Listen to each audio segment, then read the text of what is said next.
আপনি যদি একজন জেলার নেতাকে ফোন দেন সেটা সমস্যার সমাধানের জন্য কিংবা শোনার জন্য বা এক পায়ে এগিয়ে আসে তো সে আসে না, তাহলে আমাদের এই সংগঠন থেকে লাভটা কি? যেখানে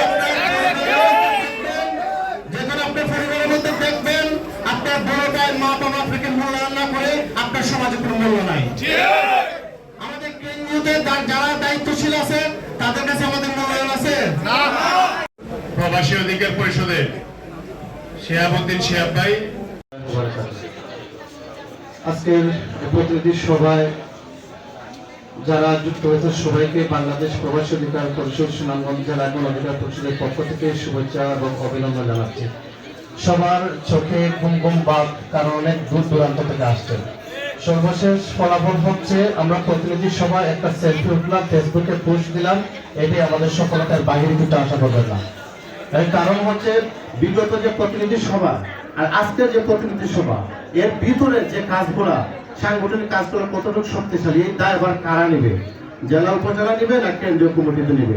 আপনার সঙ্গে গণ অধিকার পরিষদে যুক্ত হওয়ার পরে আপনার মূল্য বাড়ছে না কমছে?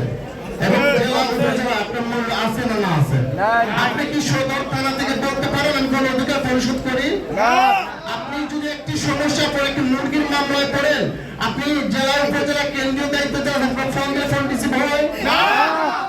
আপনাদের একটা পারিবারিক সামাজিক কাজে যদি আপনি ঝামেলা পড়েন, আপনি যদি একজন জেলার নেতাকে ফোন দেন সেটা সমস্যার সমাধানের জন্য কিংবা শোনার জন্য বা এক পায়ে এগিয়ে আসে তো সে আসে না, তাহলে আমাদের এই সংগঠন থেকে লাভটা কি?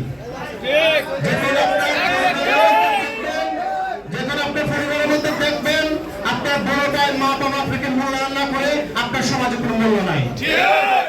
আমাদের কেন্দ্রীয়তে যারা দায়িত্বশীল আছে তাদের কাছে আমাদের মূল্যায়ন আছে না। তারা নিজেরা তারিখ দিচ্ছে আপনার প্রোগ্রামে আমরা প্রধান অতিথি হিসেবে থাকবো, তারা নিজেরা তারিখ দিচ্ছে আপনাদের টুর্নামেন্টে আমরা উপস্থিত থাকবো, দেখা যায় তারা থাকে না।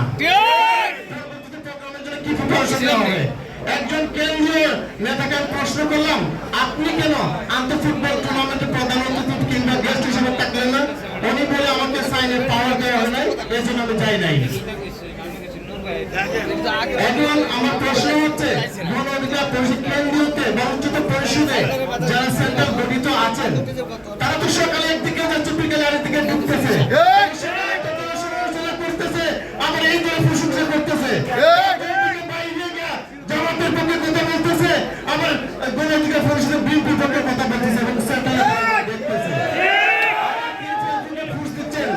গণ অধিকার পরিষদের মাননীয় বৈদেশিক কর্মসংস্থান মন্ত্রী আমন্ত্রণের গণ অধিকার পরিষদে আবার যোগদান করতেছি। আরে বাবা, আপনাকে কখন ফোন দিল? আপনি সারাদিন ফেসবুকে মার্কা নিয়ে আপনি সারাদিন বিজ্ঞাপন দিলেন, লেখলেন, গণ অধিকার পরিষদ সেন্ট্রাল নেতা দিয়ে লেখলেন, আবার চেয়ারে বসে বলতেছেন বিভিন্ন আহ্বানে আমি গণ অধিকার পরিষদে যোগদান করছি। সকাল বিকাল পরিবেশ সংক্রান্ত সকালে যাচ্ছে, বিকালে ঢুকতেছে, আবার এরা দায়িত্ব নিচ্ছে। সর্বশেষ কথা, আপনাদের জেলায় আপনাদের বিভাগীয় উপকমিটির দায়িত্ব অনেককে দেওয়া হয়েছে। আপনারা বলেন তো, আপনাদের বিভাগীয় উপকমিটিতে যারা দায়িত্ব পাইছেন, আপনারা যখন তাদেরকে শুভেচ্ছা জানানো হয়েছে, তারা কি আপনার মেসেজে রিপ্লাই দিচ্ছে? দায়িত্ব দেওয়া হয়েছে, এর জন্য তাকে সরাসরি বললাম যে ভাই আপনাকে আমরা অভিনন্দন জানালাম, সে অভিনন্দন মেসেজটা রিপ্লাই দিলেন না। ভাই আমার তো 3 দিন আগে মেসেজ দিয়েছেন, আপনি দিয়েছেন, এর জন্য নাই, বাকি 2 জনের তো খবরই নাই। মেসেজ রিপ্লাই দিতে পারে না। তবে আমার ইয়াতে দেখেন হাজার হাজার গ্রুপ আছে, অনেক মেসেজ আসে, আমি কিন্তু দায়িত্ব নেওয়ার দরকার থেকে ভাই। সবাইকে বলবো আজকে প্রতিনিধি সভায় এমন দিক নির্দেশনা আসে যে দিক নির্দেশনা চলমান থাকবে এবং সেটা বাস্তবায়ন।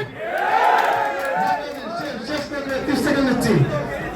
বাংলাদেশ প্রবাসী অধিকার পরিষদে যোগদান করার পরে আমি সহ আমার ফ্যামিলি একটু রাস্তা বেড়ে গেছে ভাই।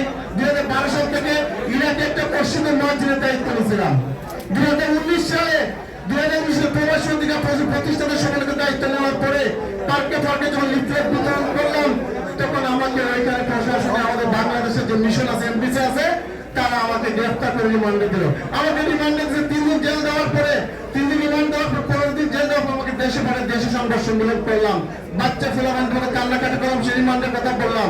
15 দিন পর আমার 4 ভাইকে দেশে পাঠিয়ে দিল। আমি যখন গণ অধিকার পরিষদের বাইরে দিতে গেলাম, ভাই আপনি কোন দেশে ছিলেন? আপনি কোন দেশে ছিলেন চিন্তা করতে পারেন?